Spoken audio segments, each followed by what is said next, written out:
Assalamualaikum warahmatullahi wabarakatuh. Welcome to my YouTube channel. Kembali lagi dengan saya Anessa Fitri. Eh, di video kali ini aku ingin membahas tentang pengalaman aku pasang dekorasi di rumah customer. Oh ya, ini aku lagi bikin vlog di kantor ya pagi-pagi. Mumpung kerjaanku lagi belum terlalu banyak, jadi aku bisa sedikit bikin vlog ya. Oh iya, banyak sekali tipe-tipe customer yang aku temui di luar sana. Eh, Baik yang pasang dekornya itu di rumah customer ataupun yang outdoor itu misalnya kayak di hotel atau di restoran. Jadi aku ingin membahas pengalaman aku masang dekor di rumah customer, baik di rumah ataupun di outdoor. Jadi untuk para dekorator-dekorator di luar sana, mungkin juga punya pengalaman yang berbeda, pengalaman unik dan pengalaman yang mengesalkan gitu ya. Jadi misalnya gini, eh, kalau enaknya kalau kita pasang dekorasi di rumah customer ya, yang untuk akad nikah, lamaran, intinya yang mengadakan acaranya itu di rumah, itu sedikit aman buat kita. Jadi nggak takut kalau nggak dibayar gitu ya, karena kita tahu rumahnya. Dan tipe-tipe customer juga macam-macam, tapi kebanyakan yang aku temui kalau misalnya entah kenapa ya, itu kebanyakan mostly kalau rumah customer yang nggak kaya, dalam arti maksudnya nggak kaya itu yang rumahnya biasa-biasa aja, yang nggak gedongan, yang di dalam gang, atau pokoknya yang biasa-biasa aja, itu pelayanannya ke kita tuh ramah sekali. Kita selalu dikasih suguhan makanan, minuman, bahkan diajak ngobrol gitu ya. Jadi terus dia ngeliatin proses pembuatan dekor. Kan kita biasanya, aku kan dekorasi sama suamiku aja kalau kebanyakan ya, kalau di rumah customer. Kecuali kalau dekor gede baru aku pakai tim. Itu adik aku sendiri atau teman kantor gitu kan. Jadi waktu aku pasang dekor itu di rumah customer yang rumahnya biasa-biasa aja, yang nggak kaya gitu ya, yang sederhana, baik itu di dalam gang ataupun rumahnya bukan gedongan, itu mereka ngasih makanan tuh udah kayak family banget gitu ya. Ditawarin makanan, bakso, nasi, ayo sebelum kamu dekor, ayo kita makan dulu. Terus aku bilang, enggak lah Bu, masa kita belum belum kerja udah dikasih makan. Nggak apa-apa, biar ada tenaga katanya untuk pasang dekor gitu kan. Terus tapi aku tetap nggak mau, karena aku nggak bisa nggak bisa santai kalau kerjaannya itu belum selesai. Jadi selesai dulu, karena itu kan waktu ya, waktu pasang dekor tuh sekitar 2 atau 3 jam tergantung dari beratnya aksesoris dekor gitu ya. Nah terus karena aku nggak mau makan dulu sebelum pasang dekor, uh, karena itu mengejar waktu, kita pasang dekor dulu, terus kita nggak boleh pulang. Jadi ayo kamu nggak boleh pulang, makan dulu bareng sama kita gitu kan. Terus karena aku malu-malu ya, akhirnya mereka ikut ngambil nasi juga, jadi makan bareng. Terus pulang pun disuruh bawain makanan. Jadi, dan itu nggak cuma satu rumah, banyak itu yang seperti itu gitu kan. Terus jadi aku pun ikut sungkan gitu kan. Eh, Dibawain buah, dibawain biskuit, dibawain makanan, terus udah makan atau minum udah habis, dikasih lagi, ayo makan lagi, ini nggak apa-apa gitu kan. Aku kan jadi nggak enak gitu kan. Pokoknya begitulah pengalaman aku kalau di rumah yang biasa-biasa aja. Tapi kalau aku misalnya dekor di rumah orang kaya atau orang yang berada, yang banyak duitnya, yang besar banget rumahnya, yang rumahnya di pinggir jalan raya, itu kita tuh nggak dikasih minum, boro-boro dikasih minum, kita minum aqua gelas juga enggak gitu kan. Bahkan sampai harus diminta, Bu boleh nggak saya minum gitu, minta minum, oh iya iya maaf gitu kan. Terus juga nggak diajak ngobrol, terus cuma dilewat-lewatin doang gitu kan. Terus apa namanya, tapi nggak semuanya sih, ada juga yang beberapa yang baik banget. Jadi udah kita dekor, disuruh makan di atas meja makan, meja makannya gede banget gitu kan. Itu jarang yang kita temui seperti itu, jarang banget. Tapi rata-rata customer yang orang kaya atau yang rumahnya gede-gede itu, mereka tuh yang penting mungkin mungkin yang penting kita udah dibayar udah, terus abis selesai dekor udah pulang. Jadi nggak ngobrol, nggak diajak ngobrol, nggak dikasih minum, nggak dikasih makan, dilewat-lewatin aja. Jadi kayaknya sibuk gitu kan. Aku nggak tahu ya kayak gitu. Nah, terus kalau soal pembayaran, aku kan biasanya aku kalau pasang dekor tuh kan H-1. Jadi pelunasannya itu eh, pas selesai pasang dekor. Jadi kalau misalnya besok nikah atau lamaran, kita pasangnya sekarang hari ini jadi H-1. Dan pelunasannya itu dibayar selesai pasang dekor gitu kan. Jadi aku nggak mau tuh pelunasannya pasti H plus plus gitu kan, H+1, H+2 nggak mau. Jadi pas setelah pasang dekor harus dibayar. Nah, jadi keuntungannya buat aku lebih nyaman banget, comfortable banget kalau pasang dekornya tuh di rumah. Jadi kalaupun si customernya itu mengelak-ngelak, aku tahu rumahnya, kita datengin aja. Nah, jadi terus nah, kalau aku pernah juga pasang dekor tuh di outdoor, yaitu di hotel waktu itu. Aku nggak tahu rumahnya. Jadi pasang, namanya di hotel tuh kan pakai waktu yang nggak bisa pasang dekornya tuh H+1. Jadi kalau acaranya pagi, ya kita harus pasang di hari hanya itu. Kalau nggak subuh, misalnya itu kan dia dia acara jam 11. Jadi aku pasang dekor aku datang jam 7, selesai jam 9. Nah, jadi sesuai perjanjian, pelunasannya itu pas selesai pasang dekor. Nah, jam 9 itu kan udah selesai, saya WA dong atau saya telepon, Mbak ini saya sudah selesai ya Mbak, pasang dekornya udah selesai. Itu aku foto-foto dong, aku kirim dong videonya ke customer. Nah, customer itu kan lagi rempong tuh ya, lagi makeup tuh kan, dicuekin, cuma dirit doang gitu kan. Oh iya nanti ya Mbak gitu kan. Akhirnya karena aku takut ini customer nggak bayar, aku tungguin tuh. Aku bilang sama suami, sayang jangan pulang dulu ya, kita tungguin aja gitu kan. Soalnya kan ini kan di hotel kan, kita nggak tahu rumahnya customer tuh di mana gitu kan. Bagaimana kalau misalnya kalau kita pulang terus dia udah selesai nikah, terus hotel udah kosong, udah nggak ada tamu, kita baru bongkar terus customernya nggak bayar, gimana itu? Makanya aku takut ngalamin resiko kayak gitu. Makanya aku tungguin, aku pergi keluar hotel itu kan, duduk-duduk. Nah, itu selesai katanya sekitar jam 2 siang. Nah, sebelum jam 2, 1 jam sebelumnya aku datang lagi dong. Datang lagi, itu customer ngeliatin kita aja tuh berdua itu kan, ngapain di sini itu kan. Terus ya Mbak, kita masih lama. Oh ya nggak apa-apa, tenang aja Mbak gitu kan. Udah pada selesai, katanya mereka nggak selesai jam 2, jam 3 yang benar-benar tamu habis. Aku tanya dong, Mbak, mohon maaf ini pelunasannya bisa sekarang nggak Mbak? Mbak nggak apa-apa Mbak, pulang aja dulu, kita masih lama, nanti saya transfer kalau sampai Mbak di rumah saya transfer. Oh maaf Mbak, tapi aku nggak bilang bukannya nggak percaya ya, memang sebenarnya nggak percaya sih.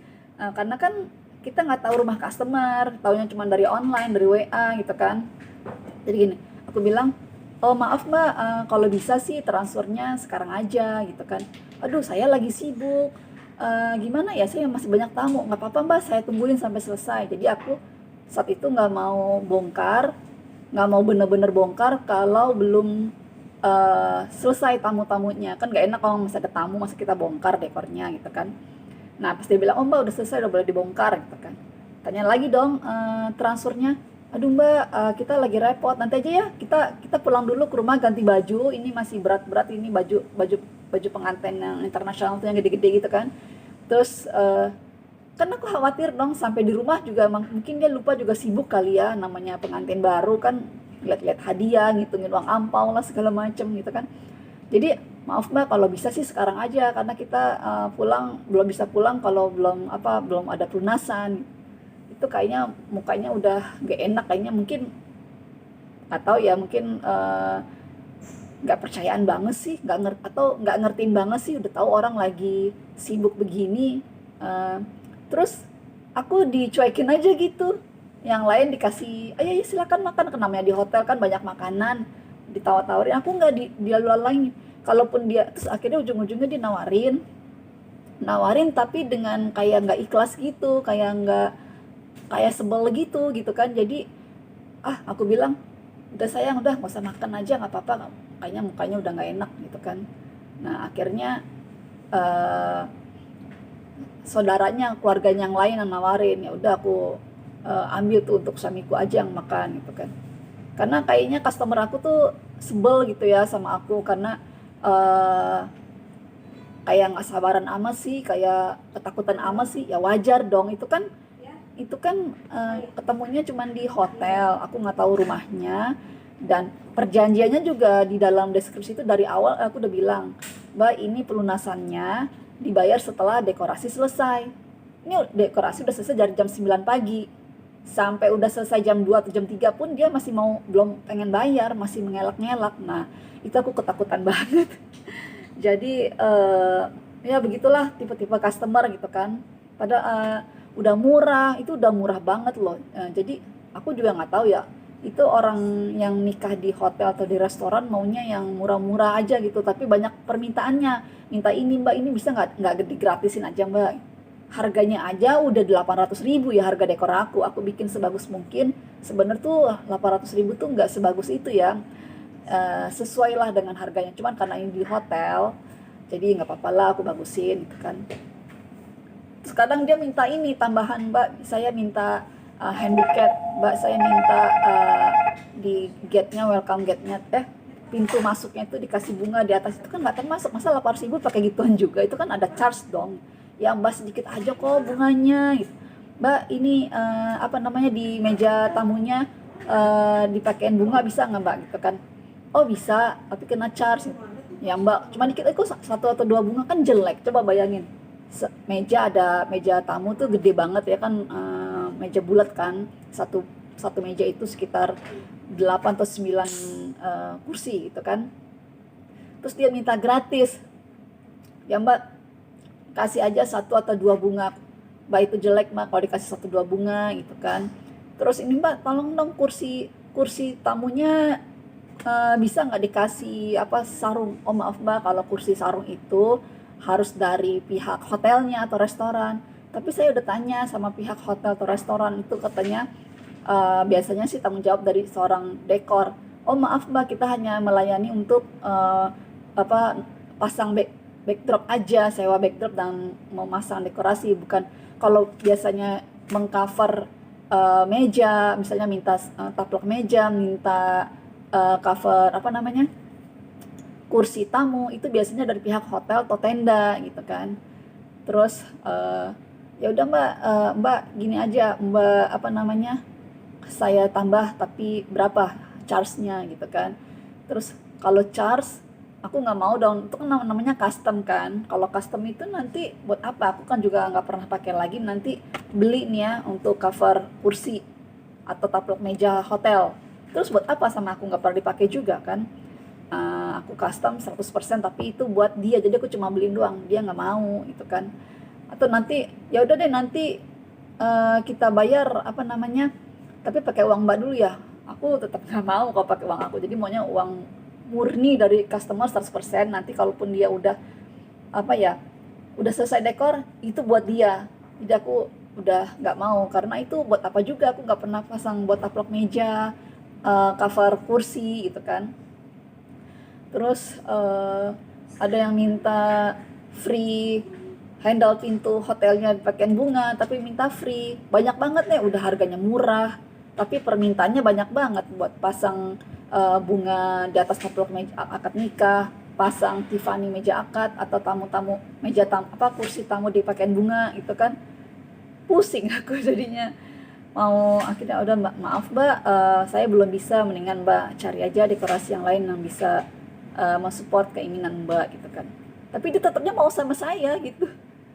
Aduh, pusing deh kalau punya ketemu customer kayak gitu. Tapi aku tetap melayani dengan ramah, yang namanya customer kita tetap harus melayani, walaupun customer tuh ada yang bikin kesel gitu kan. Tapi sih selama ini aku belum pernah ya ketemu customer yang belum pernah bayar. yang udah, aduh kalau misalnya ketemu customer yang nggak sampai bayar, aduh nggak tahu deh. Makanya kalau misalnya tips buat aku ya, kalau misalnya orang itu nikah di hotel, sebaiknya ditungguin, jangan pulang dan dicecer terus, biarin deh orang tuh marah. Ada dulu aku pernah, itu tuh orang nikahnya di restoran ya, di restoran. Aku udah nagih mbak, ini udah selesai. Jadi itu dekor di masjid udah selesai nih ya. Terus itu kan cuman men-setting meja angkatnya doang kan. Terus pergi lagi dekor ke restoran. Aku bilang mbak ini udah selesai. Gimana untuk penulisannya, bisa sekarang nggak gitu kan? Nanti ya mbak, saya lagi ribet banget nih, lagi apa? Pakai baju pengantin, lagi makeup. Oke. Terus mana rumah apa restorannya jauh banget gitu kan ke rumah aku nggak berani pulang gitu kan. Jadi pas udah katanya acara jam 7 malam, aku punya firasat yang nggak enak nih kalau bilangnya acara jam 7 malam. Sayang, kita jangan jam 7 malam ya, takutin nanti cepat tahu dia sore kan bilangnya jam 7 malam, padahal dia pulang selesai jam 5 gitu kan.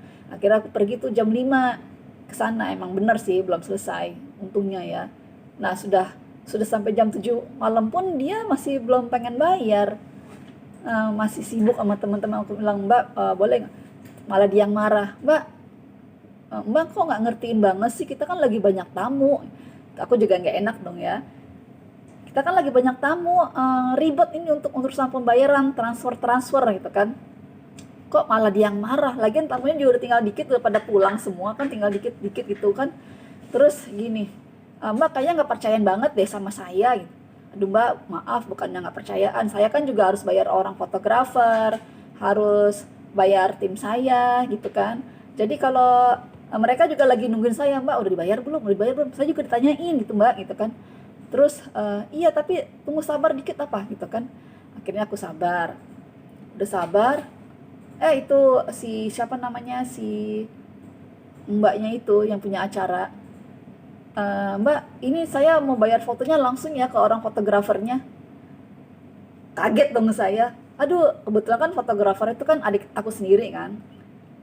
Aku bilang jangan mau kalau customer bayar ke Aldi gitu kan, jadi langsung bayar ke aku, karena takutnya nanti kalau dia bayar langsung ke adik aku, dia bilangnya udah bayar tapi nggak bayar, atau bisa juga dia udah bayar tapi dia mentar-entarkan pembayaran dekorasi. Aku nggak maunya satu window. Dia kan berurusan sama aku dari awal, jadi komit dengan aku, terus paket juga dari aku, jadi nggak mau bayarnya sendiri-sendiri, bayar ke tukang foto, bayar ke tim, langsung ke aku. Terus dia nggak mau gitu kan. Mbak sama aja kan mbak, beda dong mbak kan berurusan dengan saya. Dia kesel banget, dia mukanya udah nggak enak. Terus aku sih bodo amat ya, karena itu kan hak aku kan. Karena kalaupun dia marah, seharusnya aku yang marah kan, perjanjiannya kan harus bayar pas selesai dekor kan. Itu selesai dekor jam 10, karena acara jam 12 kan. Seharusnya aku yang lebih marah, tapi malah galakan dia. Ya udah, terus karena dia kesel, yaudah mbak nih saya bayar, tapi nadanya udah nggak enak WA-nya. Terus dia nggak mau ketemu aku, langsung pulang. Ya udahlah, yang penting dibayar gitu kan. Nah jadi gitu teman-teman, sebaiknya kalau kita tuh harus tegas sama customer gitu kan. Kita boleh kasihan sama customer, tapi kita harus tegas juga gitu kan. Kadang customer tuh suka memanfaatkan gitu loh, suka memanfaatkan situasi karena lagi sibuk ya. Jadi bagusnya sih emang kalau pelunasan itu harus hamin 1 ya minimal ya, pelunasannya. Cuman aku takut kalau customer itu tidak percaya, nanti udah lunas tapi kok tukang dekornya nggak datang. Jadi aku ingin membuat customer percaya, pasang dekornya, pelunasannya itu setelah selesai pasang dekor. Jadi dia bisa melihat hasil kerja kita bagus apa enggak, sesuai ekspektasi. Kalau udah real kerja, udah selesai, baru dia bayar. Tapi kalau misalnya belum selesai udah bayar, aku takut nanti customer akan berpikir, kok ini customer tukang dekornya kok nggak datang-datang, kita udah bayar lunas lagi, gimana nih gitu. Jadi beda-beda ya setiap orang dekor itu kan. Oke. Teman-teman YouTube, semoga para dekorator di sana terinspirasi ya, jadi bisa tahu, mungkin ada yang mengalami pengalaman yang sama dengan aku, berbagai macam tipe-tipe customer yang yang susah bayar, kemudian yang tidak pernah melayani dekorasi, nggak dikasih minum sama sekali, ditanya-tanya juga enggak, dilewat-lewatin aja gitu kan. Udah selesai, udah selesai ya mbak, berapa gitu dong, udah makasih ya mbak, udah gitu doang gitu kan. Jadi bener-bener kayak beda gitu kan perasaannya gitu kan. Ya udah, oke teman-teman, sekian dulu. Jangan lupa klik subscribe, like and comment. Dadah, assalamualaikum warahmatullahi wabarakatuh.